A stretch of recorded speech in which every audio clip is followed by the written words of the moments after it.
बलोचिस्तान's fight for freedom. Welcome back to Geopol Insights.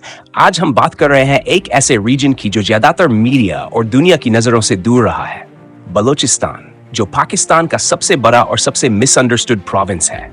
इसके rugged mountains और mineral wealth के पीछे छुपी है एक सच्चाई, एक फियर्स और ऑनगोइंग इंडिपेंडेंस स्ट्रगल। ये लड़ाई पाकिस्तान के जन्म के समय से शुरू हुई थी, 1947 में। अब सवाल उठता है, बलोचिस्तान इंडिपेंडेंस मूवमेंट है क्या? 2025 में बलोच लीडर्स एक बार फिर से इंडिपेंडेंस क्यों डिक्लेयर कर रहे हैं और क्या इस बार उनकी आवाज दुनिया तक पहुंच पाएगी? आइए इसे समझते हैं step by step. 1. Where is Balochistan? Balochistan Pakistan के साउथ वेस्ट में स्थित है। ये ईरान, अफगानिस्तान और अरेबियन सी के साथ बॉर्डर शेयर करता है। ये पाकिस्तान की 44% लैंड को कवर करता है, लेकिन यहाँ सिर्फ 6% पॉपुलेशन रहती है। इतना रिच होने के बावजूद नेचुरल गैस, गोल्ड, कॉपर और ग्वादार पोर्ट जैसे कोस्टल एक्सेस के साथ बलोचिस्तान पाकिस्तान का सबसे पुअर प्रोविंस है। इंफ्रास्ट्रक्चर बहुत कमजोर है, बेसिक राइट्स लोगों को नहीं मिलते। यहाँ की नेचुरल वेल्थ का फायदा लोकल्स को नहीं बल्कि एक्सटर्नल पावर्स को होता है। 2. The Forgotten Independence. August 15th, 1947. Khan of कलात, जो एक पावरफुल ट्राइबल लीडर थे, ब्रिटिश राज के साथ ट्रीटी रिलेशंस मेंटेन करते थे। उनके टेरिटोरीज थे मकरान, लास बेला और खरान, जो मिलकर कलात स्टेट और फिर बलोचिस्तान स्टेट्स यूनियन बने थे। ब्रिटिश विथड्रॉल के बाद खान ने पाकिस्तान के साथ एक्सेशन के बजाय एक सॉवरेन फ्रेंडशिप ट्रीटी साइन करने की कोशिश की।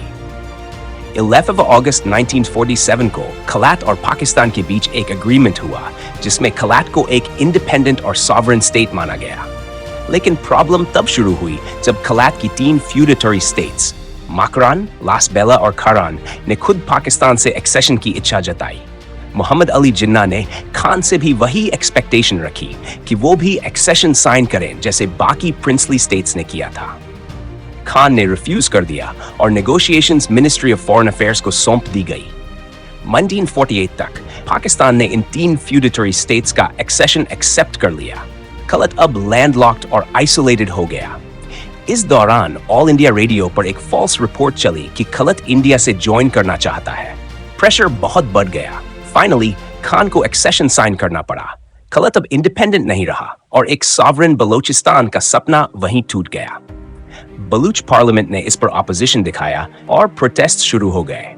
आज भी बहुत से बलूच लोग इस एक्सेशन को इलीगल और इलेजिटिमेट मानते हैं। 3. The rise of armed resistance. 1948 के फोर्स्ड एक्सेशन के बाद से अब तक बलोचिस्तान में 5 मेजर अपराइजिंग्स हो चुके हैं। 1948, 1958, 1962, 1973 और 2004 से ऑनगोइंग इंसर्जेंसी। 2006 में नवाब अकबर बख्ती की असैसिनेशन के बाद जो इंसर्जेंसी शुरू हुई वो सबसे लंबी और इंटेंस मानी जाती है। Baloch liberation army BLA, Baloch republican army और बलोच लिबरेशन फ्रंट जैसे ग्रुप्स गेरिला वॉरफेयर करते हैं। मिलिट्री पोस्ट्स, पाइपलाइंस और फॉरेन वर्कर्स खासकर चाइनीज नेशनल्स को टारगेट करते हैं जो सीपेक प्रोजेक्ट्स से जुड़े होते हैं। 4. The Jafar Express hijacking. March 11th, 11 मार्च 2025 को बोलन डिस्ट्रिक्ट में मिलिटेंट्स ने जाफर एक्सप्रेस ट्रेन को हाईजैक कर लिया।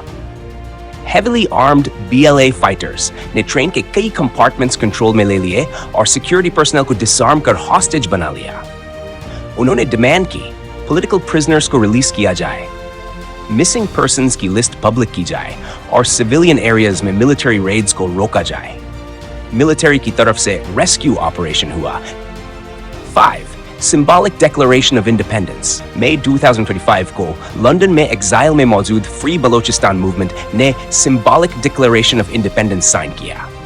उन्होंने 947 में कलात की इंडिपेंडेंस को बेस बनाते हुए 1948 के एक्सेशन को इलीगल घोषित किया। साथ ही उन्होंने डिसअपीयरेंसेस, मिलिट्री एट्रोसिटीज और सिस्टमैटिक रिप्रेशन को डॉक्यूमेंट किया। यूनाइटेड नेशंस के जिनीवा हेडक्वार्टर्स के बाहर प्रोटेस्ट हुआ। ICJ में अपील की गई। 6. The human cost. Human rights groups के अनुसार 2000 के बाद से अब तक 2000 से ज्यादा बालुक लोग मिसिंग हैं। 6000 से 8000 लोगों की मौत की पुष्टि हुई है, जिनमें से कई की बॉडीज मैस ग्रेव्स में मिली। विक्टिम्स में स्टूडेंट्स, जर्नलिस्ट्स, टीचर्स और डॉक्टर्स शामिल हैं। इन डिसअपियरेंसेस और किलिंग्स के लिए अक्सर पाकिस्तान मिलिट्री और फ्रंटियर कोर को जिम्मेदार ठहराया जाता है। क्वेटा में रोजाना फैमिलीज मिसिंग लोगों की तस्वीरें लेकर प्रोटेस्ट करती हैं, लेकिन उन्हें जवाब की जगह टीयर गैस और साइलेंस मिलता है। CPEC and the Chinese factor. China Pakistan economic corridor CPEC, जो $60 बिलियन का मेगा प्रोजेक्ट है, वो बलूचिस्तान से होकर गुजरता है। इसमें हाईवेज, पाइपलाइंस और ग्वादार डीप सी पोर्ट शामिल हैं।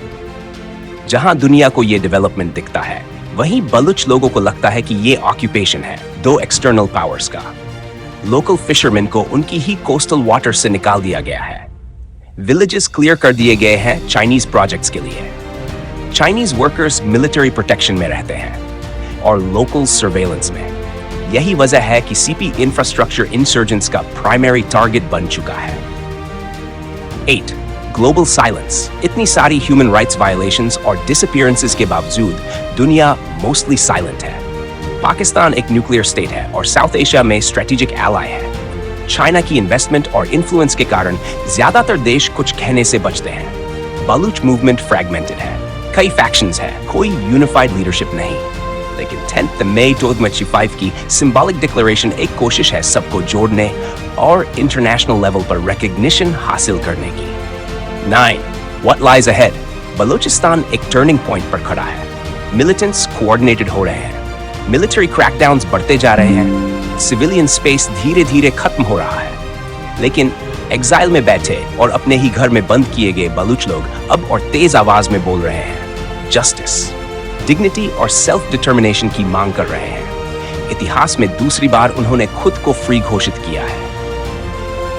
कंक्लूजन। बलूचिस्तान की लड़ाई सिर्फ जमीन के लिए नहीं है, ये लड़ाई है डिग्निटी, आइडेंटिटी और जस्टिस के लिए।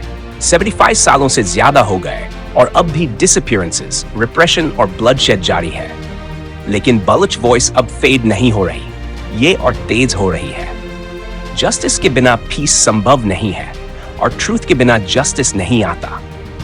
अब फैसला दुनिया को करना है, चुप रहना है या आखिरकार सुनना है। अगर आपको ये वीडियो पसंद आया हो तो एक लाइक जरूर करें। कमेंट में बताइए कि आपके हिसाब से क्या बलूचिस्तान की आवाज अब सुनी जाएगी। और ऐसी ही गहराई से रिसर्च की गई कहानियों के लिए सब्सक्राइब करें जियोपोल इनसाइट्स को, जहां जियोपॉलिटिक्स को समझाया जाता है सीधे, साफ और सच्चे शब्दों में।